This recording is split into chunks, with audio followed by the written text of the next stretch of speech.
쉽게 전달해드리는 시간 이무기 IT 트렌드를 읽다 일상 IT입니다. 자, 오늘도 여러분들하고 IT에 대한 이야기 함께 전해드리기 위해서 지금 자리에 앉았습니다. 오늘 조금 어제 제가 녹음한 걸 보니까 영상하고 목소리하고 좀 안 맞더라고요, 유튜브에서. 그래서 지금 쓰고 있는 게 정비가 좀 필요할 것 같기는 한데 조금 고민을 하다가 일단은 그래도 계속 진행을 해서 놓치지 않는 소식 전해드리는 게 좋을 것 같아 갖고요. 귀로도 함께 들어주시면 좋을 것 같습니다. 자, 바로 시작해 보도록 하죠. 오늘의 첫 번째 이야기는 이탈리아 챗 GPT 사용 금지 이야기 가지고 왔습니다. 그 챗 GPT에 대해서 굉장히 기대하고 장밋빛 미래가 많아요. 저 같은 경우에도 열심히 잘 쓰고 있으면서 많은 분들한테 이렇게 쓰면 좋습니다, 쭉 이야기를 하고 있는데, 아무래도 찬물을 끼얹을 수 있는 이야기들, 그리고 우리가 꼭 생각해야 대한 이야기들이 나오고 있죠. 이게 이유가 없는 금지가 아니라 이유가 있는 금지예요. 그중에 첫 번째는 뭐냐면, 이게 저도 처음 알았는데 이탈리아의 개인정보보호기구 이름이 가란테라고 합니다. 가라데 생각이 나죠. 가란테라고 이야기하는데, 여기서 챗 GPT를 금지한 이유가 사용자 연령 확인 불가로 인해서 미성년자가 해로운 내용에 노출될 수도 있기 때문이다 라고 이야기를 합니다. 생각해보니까 그럴 수도 있을 것 같아요. 물론 챗 GPT 자체가 자체적으로 비속어라든지 욕설이라든지 이런 것들을 걸러내서 이런 건 답을 안 해주거든요. 답을 할 수 없다면서. 그런데 이제 GPT한테 명령을 해가지고 이끌어낼 수 있는 질문들이 좀 있습니다. 이런 것들 던지게 되면 어떻게 질문을 완성시키냐에 따라서 굉장히 다양한 다른 답들을 들을 수 있게 돼요. 이것 때문에 오픈 AI 측에서는 이탈리아 지역에서 지금 서비스가 금지되도록 했습니다. 그러니까 이탈리아에서 막은 게 아니라 오픈 AI에서 안 되도록 처리를 한 거죠. 자, 이외에도 만약에 계속되는 개인정보들, 저희가 챗 GPT한테 이것저것 물어볼 때마다 정보를 수집하고 있는 거잖아요.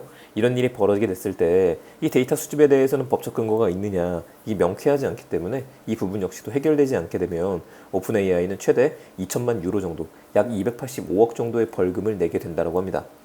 이런 식으로 금지가 된 거는 이탈리아뿐만 아니에요. 이제 보통 이탈리아는 서방 국가라고 이야기하는 것처럼 이쪽에서는 금지가 됐는데, 반대편에서는 중국, 홍콩, 이란, 러시아, 아프리카 일대 이런 쪽에서는 좀 사용할 수가 없게 돼 있습니다. 중국 같은 경우 어쩔 수 없겠죠. 챗 GPT한테 이것저것 물어봤다가 밝히고 싶지 않은 이야기들, 통제하고 있는 이야기들까지 공개가 되면 안 될 테니까요. 홍콩이나 이란이나 다 마찬가지라고 생각을 합니다. 북한도 안 되지 않나 당연히 싶기는 한데, 이탈리아 챗 GPT 사용 금지에 대한 내용과 더불어서 국내에서도 이런 움직임이 좀 있어요. 개인정보위원회에서 챗 GPT의 개인정보가 유출된 것과 관련해 국내 유저들의 정보도 누출된 게 있는 게 아니냐 확인 중에 있다 라고 밝혔거든요. 그런데 어떤 것들이 확인 중에 있고 이게 어떻게 확인이 가능하며 확인이 언제까지 되는지에 대해서는 정확하게 알려진 바는 없습니다. 챗 GPT와 관련된 보안 이슈는 앞으로도 계속될 것 같아요. 제가 항상 이야기를 드리지만 여러분 GPT를 사용하시는 거는 좋기는 한데, 우리가 이거는 테스트용으로다가 여러분들이 보조 수단으로 사용하시는 게 제일 좋고, 그렇다고 해서 회사의 중요한 정보라든지 개인정보 같은 것들, 이런 것들에 해당하는 거, 기밀 코드에 해당하는 것들, 이런 걸 늘 리는 없겠지만 그런 건 조심해야 되지 않나 싶습니다. 그래서 지금은 정말 빠르게 각 회사별로 GPT를 사용을 하되 보호 지침, 보안 지침에 대한 것들이 언급이 돼야 된다, 이렇게 이야기 전하겠습니다. 자, 두 번째 얘기입니다. 사실 이게 더 크기는 한데 트위터의 로고가 교체가 됐어요. 이게 말도 안 되는 일이죠. 정말 깜짝 놀랐는데, 저도 트위터에 들어가니까 왼쪽에 있는 로고가 들어가게 되면은 파랑새죠. 걔가 나와야 되는데 갑자기 시바견이 나왔습니다. 이게 뭐야 싶었는데, 역시 우리를 실망시키지 않는 앨런 머스크가 16시간 전에 제가 하는 기준으로 올렸어요. 풍자한 영상을 올린 건데, 경찰관이 딱 주민등록증을 보니까 그건 옛날 사진이에요 라고 얘기를 하죠. 지금 시바견이.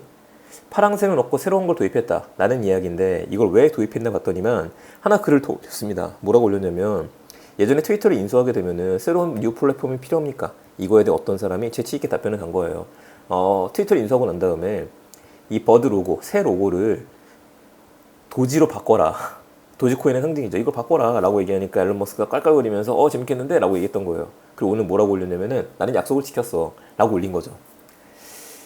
좀 애매합니다. 약속을 지키긴 했는데, 트위터는 전 세계에서 제일 많이 쓰는 SNS 중에 하나잖아요. 그거를 운영하고 유지를 하고 있는 사람 자체가 이렇게 마음대로 바꿔도 되는 건가? 앨런 머스크의 놀이터인가? 라는 이야기가 나오고 있습니다.